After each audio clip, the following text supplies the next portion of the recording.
Our humble obeisance to the one we revere, our deep obeisance to the one we revere. We watch the divine procession through our eyelids.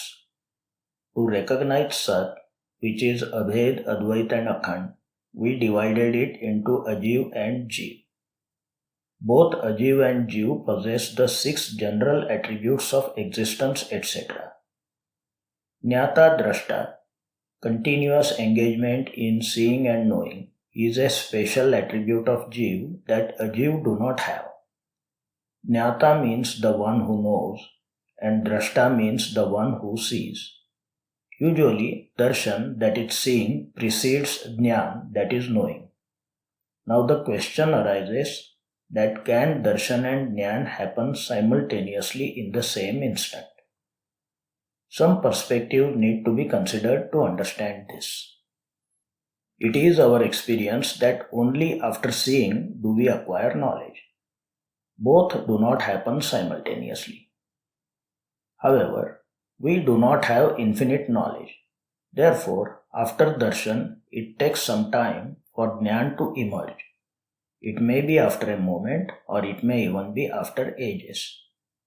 A person having attained Kevaljñan is also known as Sarvajña or the omniscient with infinite knowledge. All other Jīv are called Chhadmastha, having only finite knowledge. Our present state is that of a Chhadmastha. We saw that the smallest indivisible unit of kal, that is time, is called samay. Even a period as small as a moment consists of an untold number of units of samay. Sarvajña can see and know happenings at every samay. Samay is also known as atma or soul, and Sarvajña is also known as samaysar, meaning the one who has the capacity to capture samay. Chhadmastha do not have the capacity to capture events at the granularity of samay owing to their finite level of knowledge. So, the question that arises is that when Sarvajña see something at a samay, do they also simultaneously know it within the same samay, or do they know it in the subsequent samay? Can darshan and jnān occur simultaneously within the same samay?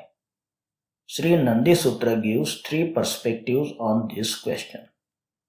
The first perspective is that the two cannot happen simultaneously, because when Jīv is engaged in darshan activity, then it cannot be engaged in jnān activity at the same time. This is known as KramBhāv, meaning sequential events.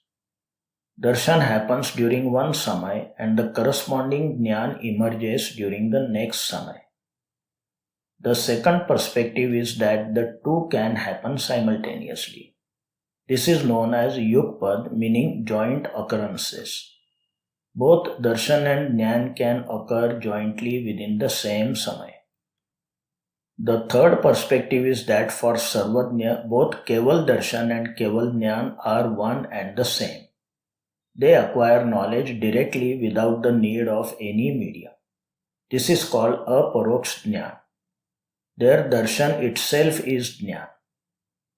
This is known as Abhedvād or the principle of identity.